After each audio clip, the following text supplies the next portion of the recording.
Hello, कसे आहात तुम्ही सगळे? मी आदिती स्वागत करते तुमचं माझ्या यूट्यूब चॅनलवरती.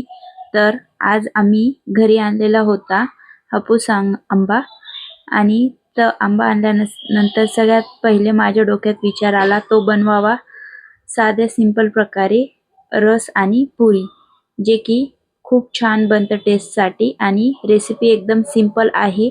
मी तुमच्यासोबत शेअर करत आहे. तुम्हाला जर ही रेसिपी आवडली तर माझ्या चॅनलला सबस्क्राईब, लाईक, शेअर करायला बिलकुल विसरू नका. चला तर मी रेसिपी तुमच्यासोबत शेअर करत आहे. सगळ्यात आधी मी 2 आंबे घेतलेले आहेत, कारण की इथे रस दोन जणांपुरताच बनवायचा आहे. त्यामुळे मी 2च आंबे यूज केलेले आहेत. सगळ्यात आधी आंबे स्वच्छ धुवून घेतलेले आहेत. त्यानंतर माखून त्यामधला रस काढलेला आहे आणि तो रस त्यामध्ये थोड्याशा गाठी बनलेल्या होत्या, त्यामुळे मी मिक्सरने त्याला फिरवून घेतलेलं आहे थोडंसं, तुम्ही पाहू शकता. आणि छान प्रकारे आपला रस तयार आहे. आणि ही रेसिपी खूप सिंपल आहे. तुम्ही या सीझनमध्ये नक्की एकदा ट्राय करून बघा.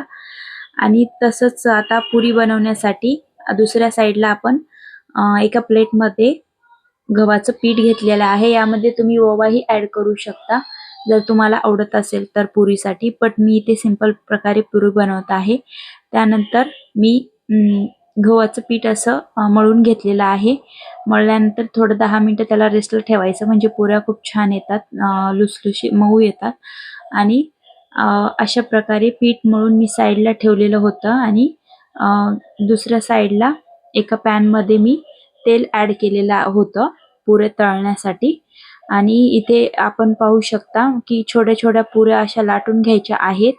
आणि तेल तापल्यानंतर त्यामध्ये एक एक पुरी सोडायची आहे. एक एक तळत आहे मी इथे.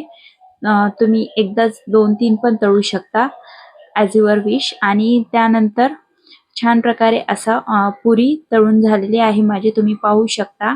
तर सगळ्यात आधी मी इथे देवाला नैवेद्य ठेवलेला आहे पुरीचा, रसपुरीचा. हा सीझनच्या पहिली रस म्हणजे मी केली होती रामनवमीसाठी, पण एकदा मागच्या वेळी तुम्ही शॉर्ट व्हिडिओमध्ये पाहिलंच असेल. आणि अशा प्रकारे खूप छान असा रस आणि पुरीचा बेत केलेला होता आज, जो की खूप छान झालेला आहे. या सीझनमध्ये तुम्ही एकदा नक्की ट्राय करून बघा आणि कसा झाला आहे हा मला नक्की कळवा. ओके, चलो देन बाय. चॅनलला लाईक, शेअर आणि सबस्क्राईब करायला विसरू नका.